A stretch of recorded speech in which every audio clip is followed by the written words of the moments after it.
नमस्कार, विशेष संवादमा यहाँहरूलाई हार्दिक स्वागत छ। वातावरण विभागको प्रस्तुति यो विशेष संवादमा हामी विश्व वातावरण दिवसको सन्दर्भ पारेर यो संवाद गर्न गइरहेका छौँ। आज हाम्रो यो संवादमा अतिथिका रूपमा वातावरण विभागका डीजी ज्ञानराज सुवेदी हुनुहुन्छ। यहाँलाई हार्दिक स्वागत छ सर। र यस्तै गरेर त्रिभुवन विश्वविद्यालयको प्रोफेसर डाक्टर रेजिना मास्केज्यू पनि हाम्रो बीचमा हुनुहुन्छ। यहाँलाई हार्दिक स्वागत छ। यो प्लास्टिक लगायत अन्य हरेक कुराहरूलाई काम नलाग्ने कुरालाई रिसाइक्लिङ गर्नुपर्छ भनेर लागिरहनु भएका डोको रिसाइक्लर्सका सिइओ इन्जिनियर पङ्कज पन्जियार पनि आज हाम्रो कार्यक्रममा हुनुहुन्छ। यहाँलाई स्वागत छ। र म सबैभन्दा पहिला ज्ञानराज सरबाट सुरु गरौँ। जस्तो सरकारले यो विश्व वातावरण दिवस त हामी मनाइरहन्छौँ, हरेक वर्ष मनाउँछौँ, अरू हाम्रा दिनदिनै पनि हामीले काम पनि गर्छौँ। वातावरण स्वच्छताको विषयमा होस्, अरू सन्दर्भमा होस्, प्रबोधनात्मक कार्यक्रमहरू मार्फत हामीले सन्देश त प्रवाह गरिराखेका छौँ। विशेष गरी अहिले चाहिँ हामी प्लास्टिकमा अलिकति बढी फोकस भएर यो संवाद गर्न गइराखेका छौँ। प्लास्टिक जन्य वस्तुहरूको उत्पादन, त्यसको चाहिँ नि प्रयोगको सन्दर्भमा सरकारले अगाडि बढाएको नीति के हो र त्यसको कार्यान्वयनको अवस्था के छ? आज संयोगले विश्व वातावरण दिवस पनि परेको छ र विश्व वातावरण दिवसको सन्दर्भमा विश्व वातावरण दिवसले दिएको सन्देश बिट प्लास्टिक पोल्युसन, प्लास्टिक जन्य प्रदूषणलाई नियन्त्रणमा राखौँ भन्ने जुन सन्देश छ र नेपालको सन्दर्भमा नेपाल सरकारले प्लास्टिक प्रदूषण न्यूनीकरण हाम्रो साझा दायित्व भन्ने रूपमा चाहिँ हामीले लिएका छौँ र यसलाई चाहिँ यो एउटा सन्देश मात्र हो। तथापि हाम्रो काम गर्दाखेरि यसमा हामीले कसरी आगामी दिनमा अगाडि बढ्छौँ भन्ने कुराको सन्दर्भमा खास गरी वातावरण संरक्षण ऐन 2076 र नियमावली, यसैको नियमावली, त्यसै गरी वातावरण संरक्षण नीति नै यसका प्रमुख आधारहरू हुन्। हाम्रा काम गर्ने प्रमुख नीतिगत आधार यिनै हुन् र यिनमा पनि हामीले विशेष गरेर वातावरणको दृष्टिकोणले प्लास्टिक जन्य फोहोरलाई जोखिमपूर्ण फोहोरको रूपमा अथवा जोखिमपूर्ण प्रदूषणको रूपमा चाहिँ लिएर यसलाई तदनुकूलको एक्सन प्लानमा लैजानुपर्छ भनेर नेपाल सरकारहरू पनि भइरहेको अवस्था हो। विगतमा विभिन्न चरणमा प्लास्टिकको उत्पादन यहाँले भनिहाल्नुभयो र प्रयोगको विषयमा नेपाल सरकारले बेला बखत यसको प्रयोगलाई सम्पूर्ण रूपमा निषेध गर्न अहिलेकै अवस्थामा चाहिँ सकिहाल्ने हाम्रो क्षमता विकास भइसकेको अवस्थामा छैन। तथापि केही कुरालाई हामीले रेस्ट्रिक्सन गरेर, केही कुरालाई निषेध गरेर अगाडि बढिरहेको अवस्था छ। यसै सन्दर्भमा चाहिँ 2072 सालदेखि 2078 सालको बिचमा प्लास्टिकलाई न्यूनीकरण गर्दै जाने विभिन्न चरणमा निर्णयहरू भए। 2078 सालको नेपाल सरकारको निर्णयमा चाहिँ 40 माइक्रोनभन्दा पातलो सिङ्गल युजको प्लास्टिकलाई निषेध गर्ने भनेर चाहिँ नेपाल सरकारले निर्णय गर्यो र 2078 सालमा नै प्लास्टिक जन्य फुल र पुष्पगुच्छाहरूको प्रयोगलाई पनि निषेध गरेको अवस्था छ। तथापि यदाकदा विभिन्न माध्यमबाट लुकीचोरी रूपमा चाहिँ अहिले पनि ती वस्तुहरूको प्रयोग कतै न कतै भइरहेको हामीले देखिरहेका छौँ र हामीले बेला बखतमा चाहिँ अनुगमन पनि गरिरहेका छौँ र त्यस्तो नगर्नलाई चाहिँ हामीले निर्देशन सुझाव दिइरहेका छौँ। कारबाही गर्ने मेकानिजम छ? कारबाही गर्ने कानुन हामी अन्तर्गत वातावरण संरक्षण ऐन नियमावली नीति अन्तर्गत नभए तापनि अन्य कानुनहरू पनि यसमा आकर्षित हुन्छन्। जस्तो उद्योग ऐन अन्तर्गतको कानुन पनि यसमा उत्पादनको यो सन्दर्भमा जोडिन्छ र अरू विभिन्न क्षेत्रलाई दिएको, नेपाल प्रहरीलाई दिएको चाहिँ अधिकार अन्तर्गत पनि यो रोकथाम गर्नको लागि चाहिँ उहाँहरूलाई पनि केही म्यान्डेटहरू दिएको अवस्था छ। तथापि मैले वातावरणभन्दा बाहिरको विषयमा मैले बोल्ने विषय पनि परेन र यसमा चाहिँ यसै सन्दर्भमा रहेर प्लास्टिक भनेको फुल र पुष्पगुच्छा अथवा चाहिँ सिङ्गल युजको ब्याग मात्र नभएर हाम्रो जीवनमा विभिन्न क्षेत्रमा चाहिँ बिहान उठेदेखि साँझ हामी सुत्नुभन्दा अगाडि प्रयोग गर्ने हरेक सामग्रीमा कुनै न कुनै रूपमा प्लास्टिकको मात्रा मिसिएर आएको हुन्छ। जस्तो कि अब हामीले कुनै फेन्सी सामान किन्दै गर्दा फेन्सी सामानको प्याकिङ पनि प्लास्टिकले नै गरे हुन्छ हो। तपाईँले कुनै पनि इलेक्ट्रोनिक्स उपकरण मोबाइलदेखि हरेक उपकरण चाहिँ नेपाल के अरे टेलिभिजन खरिदको गर्नुहोस् अथवा अरू कुनै क्यामेराहरू खरिद गर्नुहोस्, त्यसमा पनि प्लास्टिकको ऱ्यापिङ भएको अवस्था हुन्छ हरेक सामग्रीमा। किन भन्दाखेरि प्लास्टिकलाई एउटा एयर प्रुफको रूपमा, वाटर प्रुफको रूपमा र सेफ गार्डको रूपमा पनि लिएको छ। त्यसो भएको हुनाले चाहिँ प्लास्टिकको विकल्प नै नभएको होइन। प्लास्टिकको विकल्प तत्कालको प्रविधिमा अलिकति महँगो हुन्छ। हामी सबैलाई थाहा छ डिग्रेडेबल प्लास्टिक अथवा कतिपय हाम्रो प्रकृतिजन्य उत्पादन, कागजका उत्पादन पनि एयर प्रुफ र वाटर प्रुफ हुन सक्छन् भन्ने कुरो हामीले अहिले बुझाउनु पर्ने अवस्था भएको छ। त्यो प्रयोगमा पनि आउन थालेको छ यहाँले, एकदमै प्रयोगमा धेरै ठाउँमा आइसकेको अवस्था छ। र आजै हामीले वातावरण दिवस मनाउँदै गर्दा पनि विभिन्न हाम्रो मूल समारोहकै कार्यक्रम बाहिर पनि विभिन्न सङ्घ संस्थाबाट नेपाल सरकारले प्रोत्साहन गरेका विभिन्न कार्यक्रमका, विभिन्न निकायका, विभिन्न यो सङ्घ संस्थाका चाहिँ पहलमा विभिन्न उत्पादनहरू भएर आएका छन् र तिनीहरू चाहिँ प्रयोग गर्न वैकल्पिक रूपमा हामीले सक्छौँ। र त्यसको दरो विकल्प अथवा चाहिँ यसको बजारमा यो प्लास्टिक नै वान एन्ड वानली वाटर प्रुफ अनि एयर प्रुफ अथवा भनौँ सेफ गार्ड प्लास्टिक मात्र होइन, यसको वैकल्पिक सामग्री पनि उत्तिकै ड्युरेबल छन्, उत्तिकै राम्रा छन्, उत्तिकै क्वालिटीका छन् र त्यसले वातावरणलाई पनि असर गर्दैन भन्ने कुरा हामीले अहिले बुझाउन र हाम्रो दैनन्दिनमा अथवा हाम्रो व्यवहारमा, हाम्रो अर्थतन्त्रमा तिनीहरूलाई चाहिँ प्रयोगमा ल्याउन चाहिँ हामीले कर्मश सुरुवात गरिसकेको अवस्था छ। यसलाई चाहिँ बढावा दिनुपर्छ र कतिपय सन्दर्भमा सुरुको उत्पादन त्यस्ता नन प्लास्टिक जन्ने अथवा भनौँ कुहिने, सड्ने र प्राकृतिक रूपमा चाहिँ त्यसको डिस्पोजिसन पनि सहज हुने, त्यसले प्रकृतिलाई हानि क्षति नगर्ने कुराहरू चाहिँ सहजै रूपमा चाहिँ हामीले अपनाउन सकिने कुराहरू छन्। तिनीहरूमा चाहिँ हामीले फोकस गर्नुपर्छ। अबको वातावरण विभागको क्रियाकलाप पनि यसैमा चाहिँ केन्द्रित हुन्छन्। र वातावरण विभाग भनेको यहाँहरूलाई सबै थाहा छ, वातावरण यो प्लास्टिक रोक्नेमा पनि हामी अनुगमनको भूमिकामा हुन्छौँ। हामी चाहिँ नि एउटा माथिल्लो चाहिँ अम्ब्रेला अर्गनाइजेसनको रूपमा हुन्छौँ भने यसको प्रडक्टको चाहिँ स्वीकृति दिने त उद्योग विभागदेखि लिएर अरू निकायहरू हुन्छन्। त्यसो भएको हुनाले विभिन्न निकायको पनि, सरकारी निकायको पनि सहकार्यको जरुरत छ। फेरि यसको अन्तिममा भार कहाँ पर्छ भन्ने कुरा फोहोर व्यवस्थापनमा पर्छ, जुन चाहिँ स्थानीय तहसँग गएर जोडिन्छ। त्यसो भएको हुनाले अघि हामीले सुनिहाल्यौँ धेरै हाम्रो प्लास्टिकहरू अत्यन्त धेरै चाहिँ नि हाम्रो फोहोरको रूपमा चाहिँ डम्पिङ साइटतिर जाने, जसले गर्दा प्रकृतिमा अथवा वातावरणमा असर गर्ने कुरा हुन्छ।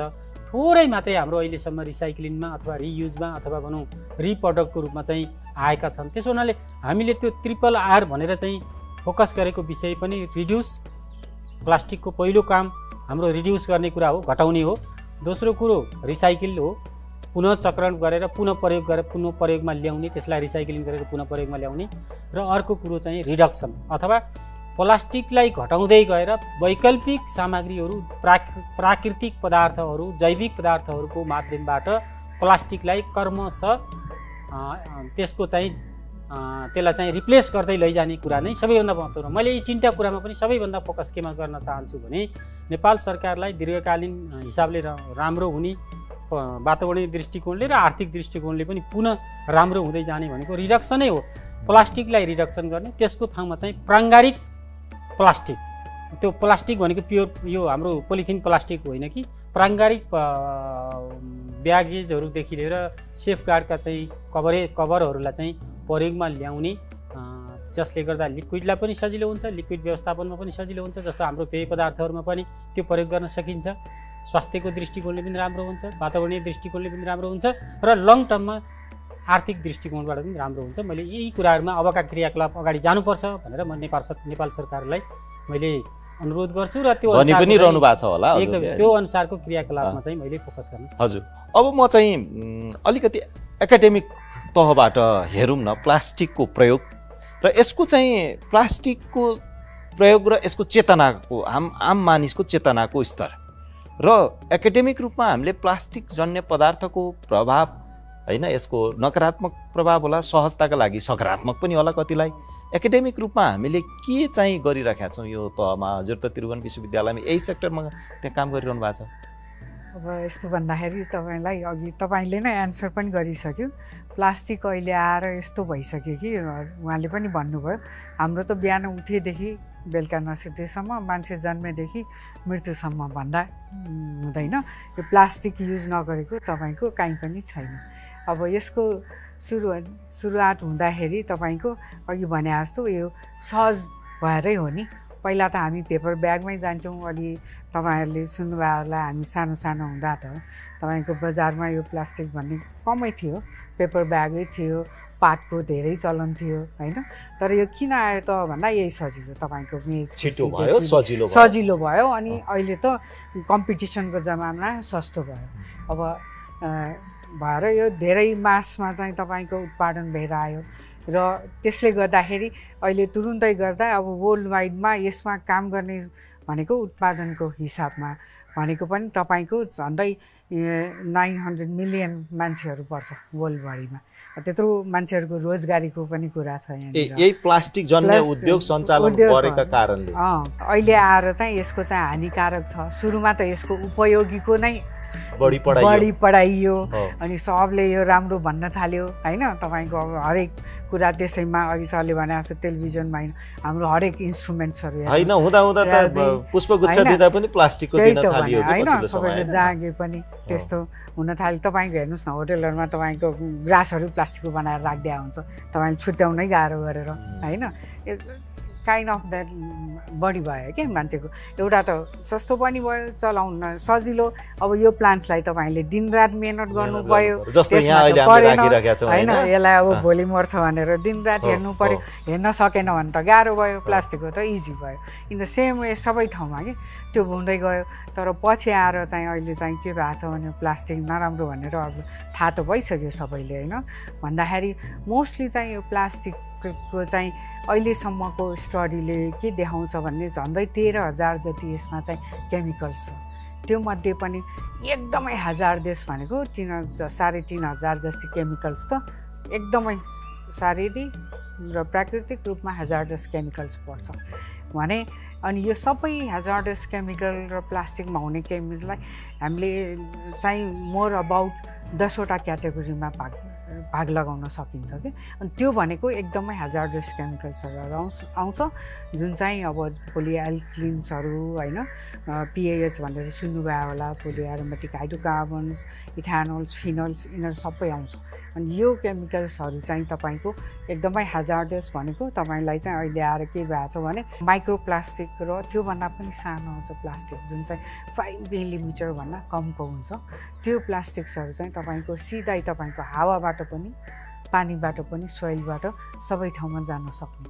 अनि त्यसले गर्दा एकाडेमियाले के भन्छ भने अध्ययनले के भन्छ, प्लास्टिकले आजको जनजीवन प्रभावित हुँदै गइराखेको छ। डे टु डे एकदम प्रभावित भएको छ होइन।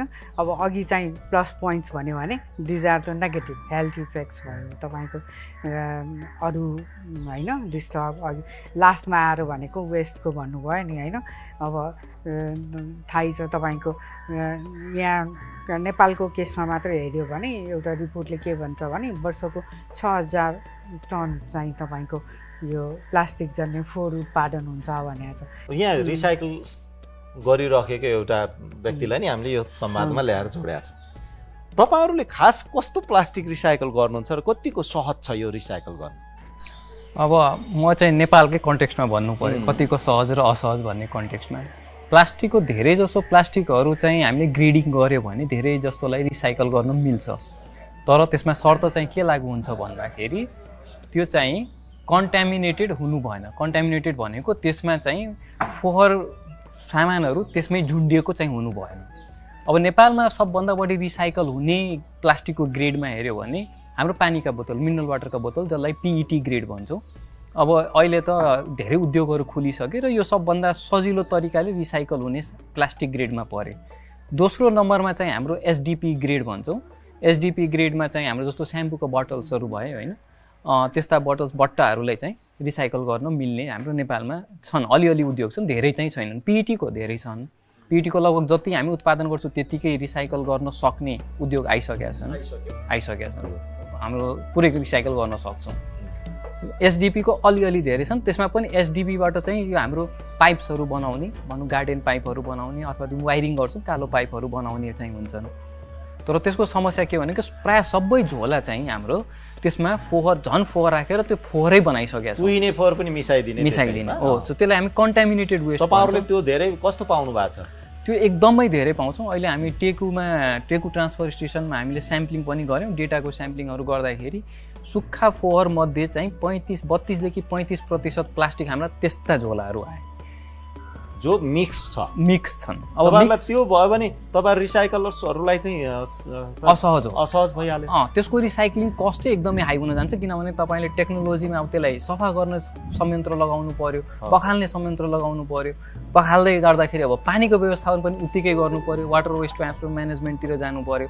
यति गर्दाखेरि त्यसको कस्ट लागत यति धेरै बढिसक्छ कि त्योभन्दा सस्तोमा तपाईँले नयाँ प्लास्टिक पाइसक्छ। अब त्यहाँनिर एउटा चुनौती चाहिँ हाम्रो उद्योगहरूलाई चुनौती चाहिँ रिसाइक्लिङ उद्योगलाई त्यहाँ चाहिँ चुनौती छ। त्यसबाहेक अरू पनि यस्ता ग्रेड्सहरू छन् जुन चाहिँ रिसाइकल गर्न मिल्दैनन्, जुन म्यामले पनि भन्ने हो, जसलाई हामी चाहिँ कम्पोजिट प्लास्टिक भन्छौँ अथवा मल्टिलेयर प्लास्टिक भन्छौँ। अब मानौँ हाम्रो चाउचाउको खोलहरू भयो, लेजका बट्टाहरू भयो, लेजका जस्तो अब रियल जुसका बट्टाहरू जसलाई टेट्रा प्याक भन्छौँ होइन। अब यस्ताहरूमा 2-3 थरीका प्लास्टिक एकै ठाउँमा मिसिएर टाँसिएर बसेको हुन्छ, त्यसलाई चाहिँ हामी छुट्याउनै सक्दैनौँ, त्यसलाई रिसाइकल गर्न सकिएन। व्यवस्थापन चाहिँ गर्न सकिन्छ, अन्तिम व्यवस्थापन चाहिँ गर्न सकिन्छ विभिन्न माध्यमहरूबाट। भनेको अहिलेसम्म विश्वमै विकास भएको छैन कि हाम्रोमा मात्रै नआएको होइन, त्यो कम्पोजिट प्लास्टिकलाई त विश्वमै विकास भइसकेको छैन कमर्सियली युज गर्न सक्ने गरी। तपाईँको सुझाव चाहिँ के हुन्छ उसो भए? त्यसलाई मिक्स नगरिकन पनि त्यस्ता बोतलहरू बनाउन सकिन्छ। तर कस्तो छ भन्दाखेरि अब डिमान्ड र सप्लाईको कुरा हो। मार्केटमा डिमान्ड किन आयो त हाम्रो त्यो प्लास्टिक भन्दाखेरि अब चाउचाउलाई क्रिस्पी राख्नु पर्यो, कुरकुरे जस्तो बनाएर राख्नु पर्यो भने त्यसमा एल्युमिनियमको लेयर हाल्यो भने त्यो चाहिँ नओसिने भएको हुनाले त्यो डिमान्ड आयो। डिमान्ड आएपछि सप्लाई त हुनै पर्यो। अब त्यो अब भनौँ डिमान्ड सप्लाईको कुरा गऱ्यो भने अहिले फेरि त्यो साध्य छैन, तर त्यो उत्पादन चाहिँ भइरहेछन् र यो हाम्रो नेपाल मात्र होइन कि विश्वव्यापी नै त्यसलाई हटाउन सक्ने सम्भावना चाहिँ अहिले तत्काल चाहिँ देखिँदैन। त्यसलाई चाहिँ त्यही रूपमा राखेर नि हजुर अरू त्यसका फेरि प्रयोग गर्न सकिने केही त्यस्ता सोभिनियरहरू केही बनाउन सकिन्छ? यहाँले के सजेस्ट गर्नुहुन्छ? त्यसलाई सोभिनियर बनायो भने त्यसले 1% सम्म म्याक्सिमम मात्र सल्भ गर्छ। तपाईँको 99% जुन तरिकाको अनुपातमा त्यो उत्पादन भइरहेछ र हामी प्रयोग गरिरहेछौँ, त्यो सोभिनियरहरू बनाउने भनेको 1-2% मात्र तपाईँले त्यसलाई समाधान गर्न सक्नुहुन्छ। सरकारले केही नीतिगत तहमा केही गर्नुपर्ने छ? सरकारले नीतिगत तहमा त्यो सम्बन्धी कानुन अहिले ल्याइदियो भने एउटा कमसेकम प्राइभेटहरूले चाहिँ इन्भेस्टमेन्ट गर्ने एउटा कन्फिडेन्स लेभल भनौँ न, एउटा विश्वासको वातावरण चाहिँ बन्थ्यो। हामीसँग त्यो नीतिकै अभाव भएको हुनाले अब प्राइभेट पार्टीले इन्भेस्टमेन्ट गरेर त्यसको चाहिँ सुरक्षण हुन्छ कि हुँदैन भन्ने चाहिँ एउटा हामीलाई एउटा ठुलो प्रश्न चाहिँ छ। हजुर रिसाब ठ्याक्कै कुरो यहीँनिर आयो। के छ अब यस्तो जो चाहिँ रिसाइकलर्सहरू हुनुहुन्छ उहाँहरूलाई अलिक टेवा पुग्ने गरी वातावरण विभाग एक्लै त होइन, तर खालि यहाँ तपाईँ त्यसको नेतृत्वकर्ता भएकोले तपाईँले चाहिँ लैजानुपर्ने कुरा रह्यो। यो कुरा के भन्नुहुन्छ यसमा चाहिँ मैले प्लास्टिक अघि म्यामले पनि भन्नुभयो, जोड्नुभयो, प्लास्टिकको सुरुवात हामी बच्चा हुँदाखेरि चाहिँ यति धेरै थिएन, अहिले आयो र यसको किन आयो, प्लास्टिकको प्रयोग किन बढ्यो भन्ने कुराबाट सुरु गऱ्यौँ भने यसको समाधान पनि त्यही निस्किन्छ। जस्तो यसको सुरुवात किन भयो, कसरी किन यो बढ्यो, किन आकर्षण भयो भने यो एउटा कुरा सजिलो छ, अरूभन्दा सजिलो छ। अनि अन्य प्राकृतिक यस्तै सामग्रीभन्दा यो सस्तो छ, आर्थिक दृष्टिकोण यो भयो। र अर्को कुरो सेफको हिसाबले मैले अघि सेफको कुरा गरेँ। गुड्सहरू, कमोडिटिजहरू, कतिपय चाहिँ नि प्राङ्गारिक वस्तुहरू, खाद्य पदार्थमा ठोस र लिक्विड पदार्थहरू र अन्य इक्विपमेन्टहरूको पनि सेफ्टी मेजर्सले मैले एयर टाइटको पर्सपेक्टिभबाट पनि प्लास्टिक आएको हो र वाटर प्रुफ पर्सपेक्टिभबाट पनि यो आएको हो र अर्को सेफगार्डको पर्सपेक्टिभबाट पनि प्लास्टिकले सेफ बनाउँछ भन्ने पर्सपेक्टिभबाट पनि यो आएको। यी 3-4वटा कुराहरूमा हामीले फोकस गरियो भने यस्तै प्राङ्गारिक वस्तुहरूको विकल्प दिन सकियो भने यसमा चाहिँ फेरि सुरुवात अब यसैबाट चाहिँ सुरुवात हुनसक्छ। अघि हाम्रो डोको रिसाइक्लिङको चाहिँ सरले इन्जिनियर साहबले भन्नु खोज्नुभएको कुरा पनि यही हो। र यसमा अब हामीले नेपाल सरकारले बनाइदिनु पर्ने पोलिसीको विषयमा नेपाल सरकार जहिले पनि तयार छ र यसमा चाहिँ अलिकति साथ सहयोग निजी क्षेत्रको खास गरी चाहिँ लगानीकर्ताहरूको पनि जरुरत हुन्छ। किन भन्दा सुरुको लगानीमा कतिपय उद्योगहरू कतिपय इन्टरप्रिनरसिपमा सुरुको उद्योगमा लगानी चाहिँ अलिकति महँगो पर्न गए पनि क्रमशः चाहिँ जब व्यवहारमा चाहिँ प्रयोग हुँदै जान्छ त्यसपछि त्यो नै युज टु हुँदै जान्छ। अहिले कतिपय स्थानीय तहमा प्लास्टिकलाई यो सिङ्गल युज प्लास्टिकलाई जुन झोलाको रूपमा प्रयोग हुन्छ त्यो चाहिँ निषेध भइसकेको अवस्था पनि छ। यो सकिन्छ भन्ने कुरा त्यहाँबाट देखिएको छ। तर अब कतिपय इलेक्ट्रोनिक्स उपकरणहरू अन्य घरायसी प्रयोगका वस्तुहरू खाद्य पदार्थहरू जस्तो चाउचाउ बिस्कुटका विभिन्न खोलहरूदेखि लिएर हरेक पदार्थमा तपाईँ त अहिले जुन सुकै पदार्थ तपाईँ मार्केटमा गएर खरिद गर्नुहोस् त्यसको त्यो खोल जुन भन्छौँ हामीले ब्याग त त्यसपछिको कुरा भयो, त्यसलाई लैजानको लागि भयो। तर सुरुको कभरिङलाई चाहिँ नै हामीले विकल्प कसरी दिने भन्ने कुराको विषयमा चाहिँ अझै पनि केही कुराहरू अनुत्तरित छन्। यो चुनौती नै हो, चुनौती नै हो, त्यो चाहिँ चुनौती हो। तर त्यो चुनौतीमा पनि मैले सम्भावना के देख्छु भने अघि मैले भनेका सेफ्टी मेजर्स, सेफ, इजी र easy to carry one place to another place, एउटा ठाउँबाट अर्को ठाउँमा पुर्याउने एउटा चाहिँ त्यो माध्यम कसरी चाहिँ अर्को विकल्प चाहिँ त्यस्तै पदार्थको चाहिँ विभिन्न खोजीहरू भइसकेका छन्। तिनीहरूमा चाहिँ अब काम गर्नुपर्ने अवस्था भएको छ र त्यसमा कतिपय कुरा चाहिँ अझै पनि केही कुराहरू अझ मन्थन गर्नुपर्ने, त्यसमा चाहिँ विश्लेषणबाट आउनुपर्ने कुराहरू केही छन्। तथापि धेरै कुराहरू अब हामीले सुरुवात गर्न सकिन्छ र गर्नु पनि पर्छ र भइ पनि रहेको छ। फेरि हरेक कुराको विकल्प हुन्छ। तत्कालको लागि चाहिँ केही सुरुवात गर्ने क्रममा केही कठिनाइहरू, केही अप्ठ्याराहरू, केही आर्थिक पक्षका कुराहरू, केही लगानीका कुराहरू, केही कानुनी पक्षहरू जोडिएर आउँछन्। वातावरण विभागले कानुनी पक्षमा सहजीकरण गर्नुपर्ने कुराहरूमा गर्छ। तथापि यो फेरि क्रस कटिङ इस्यु हो नि त। यो त प्लास्टिक भनेर यो व्यापारसित जोडिएको विषय चाहिँ वातावरण विभागले एक्लै निर्णय गरेर अगाडि बढ्न सक्ने कुरा भएन। यो उद्योग क्षेत्रसँग जोडिन्छ, किन भन्दा उद्योग क्षेत्रले नै यसको स्वीकृति दिन्छ। त्यसपछि चाहिँ अरू यातायात क्षेत्रसँग पनि यो जोडिन्छ, अन्य क्षेत्रसँग जोडिन्छ, सहरी विकाससँग यो जोडिन्छ र स्थानीय तहका कानुनहरूसँग यो जोडिन्छ। किन भन्दा यसले अन्तिममा पार्ने असर भनेको स्थानीय तहमा फोहोरको रूपमा जुन हामीले 80% भन्दा बढी प्रयोग भएको प्लास्टिक चाहिँ अहिले फोहोरको रूपमा हेजाडियस फोहोरको रूपमा चाहिँ गएर अहिले हामीलाई पानीको माध्यमबाट, हावाको माध्यमबाट आइरहेको छ र मान्छेको शरीरमा पनि यो प्रवेश गरिसकेको छ। हामी सबैका शरीरमा अहिले हामी चारैजना यहाँ बसिरहेछौँ भने हामी सबैको शरीरमा चाहिँ यसको कुनै न कुनै मात्रा, कुनै न कुनै कण प्लास्टिक चाहिँ हाम्रो शरीरमा छ र यो कुराले चाहिँ के गर्छ भने पछि दीर्घकालमा चाहिँ यसले शारीरिक समस्या अनि विभिन्न स्वास्थ्य समस्याहरू ल्याउँछ र यो शरीरभित्रको कुरो हो। बाहिर पर्सपेक्टिभमा बाहिर हावापानी सन्तुलन, यो पर्यावरण उत्पादन अनि यो कृषि उपजदेखि लिएर अनि विभिन्न जीवजन्तुलाई गर्ने असर र पर्यावरणमा पार्ने असर त त्यो भयावह नै छँदैछ। त्यसो भएको हुनाले यसको विकल्प खोज्नुपर्छ र यसको विकल्प तत्काललाई आर्थिक पक्षले मात्रै अलिकति सुरुमा महँगो पर्ने भए तापनि यसका अरू आयामबाट हेर्दाखेरि चाहिँ यो सधैँ विन विनको सिचुएसनमा भएको हुनाले यसको विकल्पमा हामी जानै पर्छ। यहाँहरूले चाहिँ भनि पनि रहनु भएको छ होला जस्तो प्रयोगै 100% रोक्न त अब तत्काल सम्भव छैन, यो कालान्तरमा सम्भव। प्रयोग गरेको प्लास्टिकलाई पनि व्यवस्थापन गर्न सक्यो भने करिब समाधान हामी चाहिँ नजिक पुग्छौँ जस्तो लाग्छ। यहाँहरूले त्यस्तो प्रवर्धनात्मक कार्यक्रमहरू केही गरिरहनु भएको छ? एकदमै गरिरहेका छौँ। हामीले गर्ने भनेको प्रोत्साहन हो, वातावरण विभागले गर्ने प्रोत्साहन नै हो। हामीले जति पनि अब अहिले सिङ्गल युज ब्यागकै कुरा गरौँ, कतिपय डिपार्टमेन्टल स्टोरहरूले अहिले तपाईँलाई प्लास्टिकको झोला चाहिँ दिनुहुन्न, त्यसको वैकल्पिक झोला दिनुहुन्छ जुन चाहिँ डिग्रेडेबल हुन्छ र अर्को अथवा मल्टिपल टाइमसम्म हामी प्रयोग गर्न सक्छौँ होइन? त्यस्तो मल्टिपल पनि गर्न सक्छौँ र त्यसले प्रकृतिमा अथवा पर्यावरणमा असर पनि गर्दैन, त्यो कुहिन्छ, सड्छ अथवा त्यसलाई चाहिँ रिसाइक्लिङ पनि गर्न सकिन्छ, त्यसको चाहिँ पुनः प्रयोग पनि गर्न सकिन्छ। एउटा कुरा। अर्को कुरो अन्य क्षेत्रमा के गर्ने त, हामीले अहिले प्लास्टिक भनेको त्यही एउटा झोलालाई मात्रै बुझिरहेछौँ, तर त्यो झोलाभन्दा कभरेज ब्यागहरू, अब चाउचाउ बिस्कुटका खोलहरू, अन्य खाद्य पदार्थ, इभन चामलको बोरा, दालको बोरामा पनि भित्रबाट प्लास्टिकको ऱ्यापिङ भएर आएको हुन्छ। प्लास्टिकको विकल्पमा प्राङ्गारिक ऱ्यापिङ भएर आयो भने पनि त्यो सेफ हुन सक्छ भनेर हामीले बजारमा उपभोक्तामा आम नागरिक समुदायमा र उद्यम व्यवसायीदेखि लिएर सबै समुदायमा यो पुर्याउन जरुरी छ र यो खास गरी सञ्चार माध्यमको पनि यसमा निकै ठुलो भूमिका म देख्छु। किन भन्दाखेरि संसारमा कुनै पनि वस्तुको विकल्पविहीन भन्ने हुँदैन। विकल्पको खोजीहरू जहाँ पनि हुन्छन् र यो विकल्पको खोजी नभएको अवस्था कहीँ पनि हुँदैन। यो त एउटा माध्यम मात्रै हो। हामीले विगतमा हामी बच्चाकालमा चाहिँ यति धेरै प्लास्टिक नहुँदा पनि हाम्रो जीविकोपार्जन भएको थियो, तर त्यसले अलिक कठिन बनाएको थियो। यसले आएर सजिलो बनायो। फेरि अर्को सजिलो डिग्रेडेबल सजिलो हामीले खोजी गऱ्यौँ भने तत्कालको लागि केही समस्याहरू केही चुनौतीहरू पक्कै छन्, तर त्यसलाई चाहिँ चिर्दै चिर्दै अगाडि बढ्ने हो। किन भन्दा विकासको क्रम पनि यही हो। विकासको इभोल्युसन विथ स्ट्रगल भन्छ।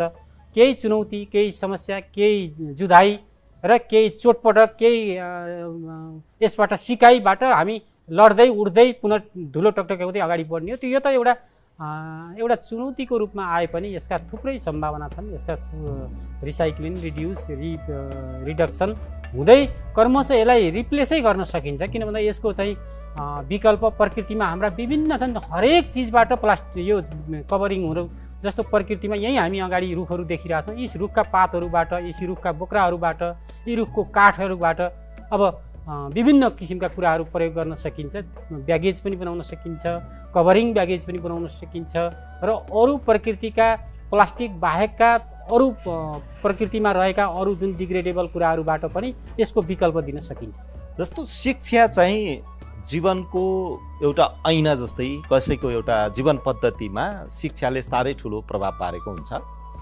अब बालबालिकाहरूलाई अथवा नयाँ पिँढीलाई प्लास्टिक बिनै जिन्दगी चलाऊ भन्न त त्यो एउटा अर्को फेरि के हो त्यो बहसको विषय गरौँला। तर आज हामीले चाहिँ प्लास्टिक हानिकारक हुन सक्छ, त्यसकारण तिमीले कम प्लास्टिक प्रयोग गरेर आफ्नो जीवनयापन गर्नुपर्ने दैनिक कार्यहरू गर्नुपर्ने हुन्छ भनेर शिक्षामा राख्न सक्छौँ सक्दैनौँ? नयाँ जुन कोर्सेसहरूमा सर्टेन पोर्सन छ पनि अहिले आइरहेको छ। स्कुलमा पनि छ वातावरण शिक्षा भन्ने छ भने हाम्रो अब वातावरण शिक्षामा ओभरअल वातावरणको कुराहरू ओभरअल बर्डनमा यो प्लास्टिकको यिनीहरू पनि आउँछ जुन चाहिँ नयाँ आयो। अब सबभन्दा पहिला त फोर्स सेग्रिगेसनै हो। हामी कहाँ प्रब्लम अघि तपाईँले सुनिहाल्नुभयो त्यो आइहाल्छ। बालबालिकाहरूलाई त्यो पढाउन थालिया छ म्याम? थालिया छ। साँच्चै भन्ने हो भने त इन्भाइरोमेन्टल एजुकेसन त नेपाल चाहिँ one of the first country to introduce environmental education in the primary स्कुलमा। तपाईँको जुन हामी ब्रिकेट भन्छौँ कम्प्रेस गरेर ब्रिकेट्सहरू बनाउन सकिन्छ र त्यसको एनर्जी तपाईँले चाहिँ भत्ताहरूमा टेस्ट पनि भइसकेको छ हैन।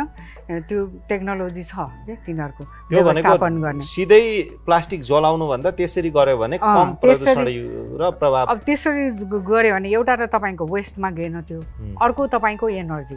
अहिले हामी कहाँ एनर्जी भनेको के हो त सबै बाहिरबाट ल्याउने इलेक्ट्रिकल बाइक भनौँ न हैन, सब बाहिरबाट आउँछ। कोइला पेट्रोल डिजलहरू सबै इन्डस्ट्रीहरूमा भट्टाहरूमा भनौँ न हैन, कुनै पनि खाले। अनि यसरी बनाएको ब्रिकेट्सहरू यदि तपाईँले टेम्परेचर म्यानेज गरेर त्यसलाई जलाउनु भयो भने त्यो चाहिँ हाई टेम्परेचरमा गर्नुपर्छ। 800 भन्दा माथि गयो भने र एउटा सिस्टमेटिक हुन्छ त्यो हैन। त्यसमा गऱ्यो भने यसले प्रदूषणै गर्दैन कि तपाईँको। एकाडेमिया सरकारी निकाय अनि अरू त्यो जस्तै रिसाइकलमा लागेका व्यक्तिहरू सबै बसेर छलफल गर्ने त्यो कुरा गर्ने त्यो चाहिँ भएको छ। वातावरण विभागले बनाइया पनि छ कमिटीहरू, वातावरण विभागले छ कमिटी हाम्रो काम गरिरहेको छ। तर त्यही हो कि तपाईँको एकैचोटि सबै कुरा हुँदैन। तर यसलाई चाहिँ फेरि वातावरण विभागले सरले भनिहाल्नु पऱ्यो, उहाँले मात्र गर्न सक्ने पनि छैन। कोअर्डिनेसन र उसको कुरा आउँछ। अनि त्यो कोअर्डिनेसन गर्ने ठाउँमा अब काहीँ न काहीँ अब गाह्रै हुन्छ हामी कहाँ हैन। हाम्रोमा रिसर्चको पार्ट कस्तो छ? रिसर्चको पार्ट त्यही त भने महँगो छ कि तपाईँको, एकदमै महँगो छ। अनि यो झन् तपाईँको माइक्रो प्लास्टिक नानो प्लास्टिकमा गयो भने त झन् एकदमै महँगो अनि त्यहाँ एकदमै गाह्रो के तपाईँको। अहिले गरिराखेको र उत्पादन गरिराखेको जो वेस्ट छ प्लास्टिक वेस्ट त्यसबाट के उत्पादन गरिरहनु भएको छ र के गरिरहनु भएको छ खास तपाईँहरूले? हाम्रो भ्याल्यु चेनमा चाहिँ हामी एज अ कलेक्सनमा काम गर्छौँ, सङ्कलन र त्यसपछि त्यसलाई छुट्याएर डिफ्रेन्ट ग्रेड्समा छुट्याइसकेपछि त्यसलाई एज अ र मेटेरियल फेरि पुनः प्रयोग गर्न सक्ने उद्योगले चाहिँ एज अ र मेटेरियल पास अन गर्छौँ। हाम्रो काम चाहिँ हामी आफै चाहिँ त्यसलाई पुनः प्रशोधन गरेर दाना बनाउने काम चाहिँ हामी गर्दैनौँ। किनभने विभिन्न थरीका प्लास्टिकलाई केमिकली 7 ग्रेडको भने पनि स्क्रैपमा आउँदाखेरि वेस्टमा आउँदाखेरि त्यो 25-30 ग्रेडमा हुन जान्छन्। कति भोल्युममा गरिरहनु भएको छ तपाईँहरू अहिले दैनिक 5 देखि 5.5 टन जतिसम्म दैनिकी गरिरहेछौँ। काठमाडौँ बेस्ड नै हो? काठमाडौँ बेस्ड नै हो। हाम्रो मेटेरियल प्लास्टिक रिकभरी फेसिलिटी भनेर एउटा प्लास्टिकलाई डेडिकेटेड फेसिलिटी बनाएका छौँ, त्यो चाहिँ सल्लाहगारीमा छ र सङ्कलन चाहिँ हामी काठमाडौँ उपत्यकाभरिबाट गर्छौँ, हाम्रो क्लाइन्ट सिस्टमहरूबाट हुन्छ। हामीले के बुझ्नु पर्दा होइन, अब प्लास्टिकको प्रयोग हुन्छ ल, मानव जतिसुकै गऱ्यो भने प्रयोग भयो, कन्ज्युम भयो, मान्छेले फ्याले, फोहोरमा फ्याले। अब सुरुवातीको चरण भनेको त्यसलाई सङ्कलन हो कि। अब उचित माध्यममा छुट्टिएरै फोहोरसम्म पुगेको छ भने त्यसलाई सङ्कलन गर्न सजिलो भयो, मिक्स फर्ममा गयो भने त्यसलाई सङ्कलन गर्न गाह्रो भयो। सङ्कलन गरिसकेपछि त्यसलाई एउटा मेटेरियल रिकभरी फेसिलिटी भन्छौँ अथवा रिसोर्स प्राप्ति गर्ने ठाउँ भन्छौँ, त्यहाँसम्म पुर्याउने एउटा ढुवानी खर्च, ढुवानी सङ्कलन खर्च भयो, ढुवानी खर्च भयो, ढुवानी खर्च गरिसकेपछि त्यसलाई छुट्याउने खर्च, सर्टिङ कस्ट भयो। सर्टिङ कस्ट पनि लाग्यो, सर्टिङ गरेर तपाईँले एउटा र मेटेरियल तयार पार्नुभयो। अब त्यसलाई रिसाइक्लिङमा पठाउनु भने विभिन्न उद्योगमा पठाउनुपर्छ। एउटै उद्योगले सबै रिसाइकल गर्छु भन्न चाहिँ सक्दैन, किनकि यो प्रविधि चाहिँ फरक फरक हुन्छन्। अब विभिन्न उद्योगमा पठाउनलाई तपाईँको लाग्ने खर्च चाहिँ आफ्नो ठाउँमा पनि छ। तर अब जुन उद्योगमा रिसाइकल गर्न मिल्ने प्लास्टिक छन्, ठिक छ, जस्तो पेट बोतल गइहाल्यो, हामीसँग अन्तिम बिन्दु पनि छन्। तर जुन उद्योग हामीसँग उद्योगै नभएको केसमा अब के भने त्यो ब्रेक भयो क्या चेन। सङ्कलन पनि मैले गरेँ, जस्तो मैले मल्टिलेयर प्लास्टिक भने, जुन कम्पोजिट प्लास्टिक भने सङ्कलन गरेँ, तर अब त्यो सङ्कलन गरेको सामानले किनिदिने उद्योग भएन। अब केमा प्रयोग गर्ने? अर्को के छ, यो सबै प्रक्रिया गरिराख्दाखेरि कति प्लास्टिकले तपाईँलाई रेभिन्यू दिन्छ, पोजिटिभ रेभिन्यू दिन्छ सङ्कलनदेखि लिएर कारखानासम्म पुर्याउनेमा। तर धेरै जसो प्लास्टिकमा के हुन्छ भने त्यहाँ ग्याप हुन्छ, तपाईँ नेगेटिभमा जानुहुन्छ क्या। त्यो सबै प्रक्रिया अपनाइराख्दाखेरि त्यो नेगेटिभ ग्यापलाई फिल गर्नलाई एगेन फेरि विश्वभरि चलेको प्रविधि भनेको प्रविधि होइन, त्यो कानुन भनौँ, एउटा उत्पादक दायित्व भन्छौँ, एक्सटेन्डेड प्रोड्युसर रिस्पोन्सिबिलिटी भन्छौँ। जसले उत्पादन गर्यो त्यसले चाहिँ त्यसको दायित्व बिहेयर गर्नु पर्यो, उसले चाहिँ त्यो फन्ड ग्याप जुन छ त्यसले चाहिँ पुरा गर्नु पर्यो। जसले गर्दा रिसाइक्लिङ गर्ने, कलेक्सन गर्ने, यो पुरै सम्पूर्ण भ्याल्यु चेनमा चाहिँ काम गर्ने कम्पनीहरूले बेनिफिट हुन्छ र एउटा इन्सेन्टिभ पनि हुन्छ, मोटिभेसन हुन्छ। त्यसो अब सम्भव छ, यहाँले के सन्देश प्रवाह गर्न चाहनुहुन्छ आज? जस्तै यो राम्रो पोइन्टमा तपाईँ आउनुभयो। मैले यही भन्न खोज्दै थिएँ, तत्काल के गर्न सकिन्छ भन्ने कुरा, तत्कालको सम्भावना व्यवस्थापन हो। कुशल व्यवस्थापनबाट अहिलेको जटिलतालाई केही मिनिमाइज गर्न सकिन्छ। तत्काल सम्पूर्ण रूपमा यो इराडिकेसन सम्भव छैन। पहिलो कुरा, तत्कालको व्यवस्थापन भनेको, तत्कालको समाधान भनेको व्यवस्थापन हो, कुशल व्यवस्थापन। अनि मध्यमकालमा चाहिँ हामीले RRR भन्छौँ, रिड्युस, रियुज र रिसाइकल। र रिसाइकलको कुरा गर्दाखेरि उहाँले भनिहाल्नुभयो, अघि म्याडमले पनि भन्नुभयो, मैले एउटा जापानको कुरा सुनेको थिएँ, यी तिनवटा आरमा काम गर्दाखेरि, रियुज, रिसाइकल र रिडक्सनमा काम गर्दाखेरि जब हामीले रिसाइकलको कुरा गर्छौँ, यो पनि इकोनोमिकल्ली राम्रो छ। किन भन्दाखेरि एउटा जापानले एउटा टेक्नोलोजीमा गरेको कुरा मैले सर्च गरेको थिएँ गुगलबाट। त्यसमा के थियो भने 1000 डिग्रीको टेम्परेचरमा त्यो प्लास्टिकलाई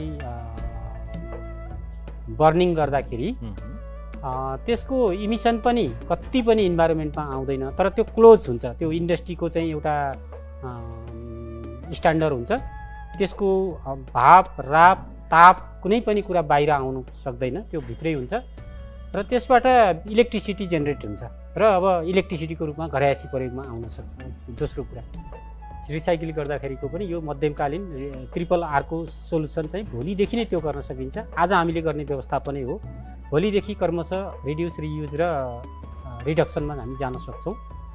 र ती बाहेकका पनि अरू सोलुसन मध्यमकालमा हुन सक्छन्। दीर्घकालमा चाहिँ यसलाई रिप्लेसै हो, फेरि अर्को R आउँछ। रिप्लेसको कुरा चाहिँ अलिकति यसले दीर्घकालीन समय लिन्छ, अलि लामो समय लिन्छ। किन भन्दाखेरि हामी 20-30 वर्षदेखि यसको प्रयोग बढाउँदै अहिले यो पिक आवरसम्म हेबिचुअल भइसकेको छ हैन। यो क्रमशः बढेर यो एउटा कुनै पनि इकोनोमीमा एउटा बुम भन्छ के, एकदम चढेको अवस्थालाई बुम भन्छ। यो अहिले बुमको अवस्थामा हो। अहिले तत्काल हामी रिप्लेसको कुरा गऱ्यौँ भने अहिले हामी तत्कालमा अलमलमा हुन्छौँ। तर तत्कालको अवस्थामा हामी व्यवस्थापन गरौँ, मध्यमकालको कुरा गर्दै गए भोलिदेखि हामी केही 2-3 वर्षको अवधिको कुरा गर्दाखेरि यो RRR मा रिड्युस, रियुज र रिसाइक्लिङमा जान सक्छौँ। यसको लागि विभिन्न विकल्पहरू छन् र उहाँले नै त्यो कुरा अघि धेरै भनिसक्नुभयो, अघि म्यामले पनि भन्नुभयो, मैले पनि एउटा जापानको अनुभवको कुरा गरेँ। धेरै ठाउँको यो अनुभव छन्, नयाँ प्रविधिहरू छन् र नयाँ रूपान्तरणका नयाँ अब यो ग्रिन इकोनोमी, ग्रिन रिसाइक्लिङका कुराहरू, अनि हरित अर्थतन्त्रका कुराहरू, अनि रिगेनका कुराहरू छन्, भेल्यु चेनका कुराहरू छन्। यी चाहिँ सबै कुरा ट्रिपल आरमा आउँछ र अन्तिममा चाहिँ दीर्घकालमा चाहिँ रिप्लेसको कुरा हुन्छ। रिप्लेसमा सम्पूर्ण रूपमा चाहिँ सम्पूर्ण रिप्लेस भनेको पनि 100% होइन, फेरि यो तपाईँले यसरी बुझ्नुपर्छ। किन भन्दा कतिपय प्लास्टिक त फेरि हाम्रो शरीरमा भएको अपरेसन गर्नु पऱ्यो भने प्लास्टिक लगाउनु पर्ने हुन्छ। जब हाम्रो भेनले काम गर्दैन, जब हाम्रो मुटुले काम गर्दैन, त्यहाँनिर प्लास्टिक जोडेर काम लिनुपर्ने हुन्छ। यो प्लास्टिक भनेको 100% खराबै भन्ने पनि होइन, यो चाहिँ जीवनमा कुनै एउटा अङ्गमा कुनै पनि क्षणमा यो चाहिँ केही मात्रामा आवश्यक पनि होला, तर यसले चाहिँ पर्यावरणलाई, मानव स्वास्थ्यलाई र समग्र मानव स्वास्थ्यको पर्यावरण मात्रै नभनेर प्रकृतिलाई पनि, प्रकृतिमा अरू जीव वनस्पति, recycling, ecology, ecosystem, water system, snow सिस्टमदेखि लिएर हिउँ पग्लेका कुराहरूमा पनि प्लास्टिकको असर छ। त्यसो भएको हुनाले चाहिँ यसलाई चाहिँ हामीले, मैले के भने तत्कालको समाधान व्यवस्थापन, मध्यमकालको ट्रिपल आर भित्र रिडक्सन, रियुज र रिसाइकल, र दीर्घकालीन रूपमा चाहिँ रिप्लेसमेन्ट भने यसरी समाधान खोज्न सकिन्छ। र यी पोलिसीमा हामी काम गर्छौँ। र मैले अलिकति नागरिकको पनि यसमा जिम्मेवारी यसमा थोरै 1 मिनट मैले के जोड्न चाहन्छु भने अहिले हाम्रो यो प्लास्टिकलाई अन्तिम यो अहिले हामीले व्यवस्थापनको काम चाहिँ फोहोरको रूपमा चाहिँ 80-90% प्लास्टिक हाम्रो फोहोरको रूपमा गएको छ। र स्थानीय तहहरू हाम्रो 753 सरकारहरूले काम गरिरहनु भएको छ त्यो फोहोर व्यवस्थापनमा। उहाँहरूको सबैभन्दा ठुलो समस्या भनेको सबैभन्दा धेरै जनशक्ति यसैमा खटिनु भएको छ, जनशक्तिको खर्च, सबैभन्दा बढी रिसोर्स हामीले स्थानीय तहलाई कहिलेकाहीँ व्यङ्ग्य गर्छौँ, खराब व्यङ्ग्य गर्छौँ, के अरे गाउँ सिंहदरबार भन्छौँ। त्यो किन भनिएको भने केही पैसा गएको छ, केही शक्ति गएको छ, त्यहाँ केही रिसोर्स गएको छ, केही पावर पनि गएको छ, त्यहाँ डिसिजन गर्ने पावर पनि गएको छ। त्यस कारणले हामीले नेगेटिभ व्यङ्ग्य गरेका छौँ, तर पोजिटिभ कुराहरू त्यहाँ धेरै छन्। उहाँहरूले चाहिँ अहिले फोहोर व्यवस्थापनको काम त्यसरी गर्नुभएको छ। सबैभन्दा धेरै जनशक्ति फोहोर व्यवस्थापन, उहाँहरूको सबैभन्दा स्थानीय तहको सबैभन्दा बढी इफोर्ट, जनशक्तिको इफोर्ट, मान्छेको इफोर्ट, र एउटा पालिकाको अध्यक्षले सबैभन्दा धेरै दिनभरिको समयमा सबैभन्दा धेरै खर्च चाहिँ फोहोर व्यवस्थापनमा गर्नुभएको हुन्छ। र पैसा पनि त्यहाँ प्रयोग भएको छ, जनशक्ति पनि त्यहाँ प्रयोग भएको छ, र उहाँहरूको स्रोतको सबैभन्दा ठुलो बजेट खर्च पनि फोहोर व्यवस्थापनमा भएको छ। त्यसो भने त्यो फोहोर व्यवस्थापनको चाहिँ एउटा पाटो चाहिँ फेरि प्लास्टिकको फोहोर छ। त्यसो भएको हुनाले चाहिँ यसमा हामीले काम गर्नुपर्छ। वी क्यान डु, र मैले सम्भव छ र गर्नु पनि पर्छ। र यो प्रकृतिमाथि हामी दिगो व्यवस्थापनका कुरा गर्छौँ, अनि सस्टेनेबल डेभलपमेन्टका कुराहरू गर्छौँ। प्रकृति र विकास सँगसँगै अगाडि बढ्ने हो भने प्लास्टिकको फोहोरलाई चाहिँ हामीले घटाउनै पर्छ र अन्त्यमा चाहिँ हटाउनु पर्छ। अहिले घटाउने हो, त्यसको चाहिँ पुनर्प्रयोग गर्ने हो, मध्यमकालमा पुनर्प्रयोग, रिसाइक्लिङ, रियुज, रिडक्सनका कुराहरू गर्ने हो, र अन्त्यमा चाहिँ रिप्लेस गरेर सम्पूर्ण रूपमा प्राकृतिक पदार्थहरूबाट यसको विकल्प पनि दिन सकिन्छ। त्यसरी चाहिँ हामी जानुपर्छ। र त्यसकोमा हामीले स्थानीय तहसँग फेरि यो वातावरण र प्लास्टिकको सोलुसन, फोहोर व्यवस्थापनदेखि लिएर पर्यावरण, इन्भाइरोमेन्ट भनेको विषय चाहिँ सङ्घीय सरकारको एकल कुरा होइन। सङ्घीय सरकारले अम्ब्रेला पोलिसी बनाउने हो, अनुगमन गर्ने हो, र त्यसको मापदण्ड बनाउने हो। मापदण्ड अरू सरकारहरूले बनाउन सक्नुहुन्न, तर यो मापदण्डलाई हेरेर, यो पोलिसीलाई हेरेर, यो कानुनलाई हेरेर अझ प्रोग्रेसिभ हुने गरी बनाउनलाई प्रोभिन्सियल गभर्मेन्टहरू, स्थानीय सरकारहरू पनि हुनुहुन्छ। हामीले उहाँहरूसँग सहकार्य गरेका छौँ, र अन्य केन्द्रीय निकायका पनि विभिन्न निकायसँग हामीले सहकार्य गरेका छौँ। अस्तित्वमा बसेर सबैको कुरा सुनेर अबको पोलिसी, तत्काल गर्न सकिने पोलिसी के हो, अनि मध्यमकालमा के गर्न सकिन्छ र दीर्घकालमा के गर्न सकिन्छ, यसरी छुट्याएर गयौँ भने सहज रूपमा यसको समाधान गर्न सकिन्छ। We can solve. यहाँहरू तीनैजनालाई यो समय र संवादका लागि धेरै धेरै धन्यवाद। बस यहाँहरूलाई पनि धेरै। आज हामीले विशेष गरी वातावरणमा विभिन्न ढङ्गले प्रदूषणका विभिन्न किसिमका वस्तुहरू हुन्छन्, र त्यो प्रदूषण गर्ने वस्तुहरूमध्ये पनि प्लास्टिकमा अलि बढी केन्द्रित भयौँ। र यदि प्लास्टिक मात्रै पनि हामीले चाहिँ नि व्यवस्थापन गर्न सक्ने हो भने यसको बहुआयामिक रूपमा हाम्रो जीवन र वातावरणमा सकारात्मक प्रभाव पर्न सक्छ, र प्लास्टिकको पुनर्प्रयोग पनि छ, र यसलाई 100% हटाउन पनि सकिन्छ भन्ने हिसाबको जुन कुरा छ, यसलाई आम नागरिकको साथ सहयोग सहभागिता अनिवार्य आवश्यकता छ। त्यसकारण तपाईँ पनि जिम्मेवार नागरिकको हिसाबले कमसेकम प्लास्टिक प्रयोग गर्नुहुन्छ भने त्यसलाई व्यवस्थापन पनि आफै गर्ने बानीको विकास गर्नुहोस्। उत्पादकले व्यवस्थापन गर्ने कुरा एउटा हो भने प्रयोगकर्ताले पनि कमसेकम व्यवस्थापन गर्न सक्यौँ भने साँच्चीकै एउटा रूपान्तरण सम्भव छ। हवस् त, आजका लागि कार्यक्रमको समय सकिसकेको छ। फेरि हामी अर्का विषयवस्तुका साथमा अन्य कार्यक्रमहरूमा उपस्थित हुनेछौँ। तबसम्मका लागि हामी सबैलाई बिदा दिनुहोस्। नमस्कार।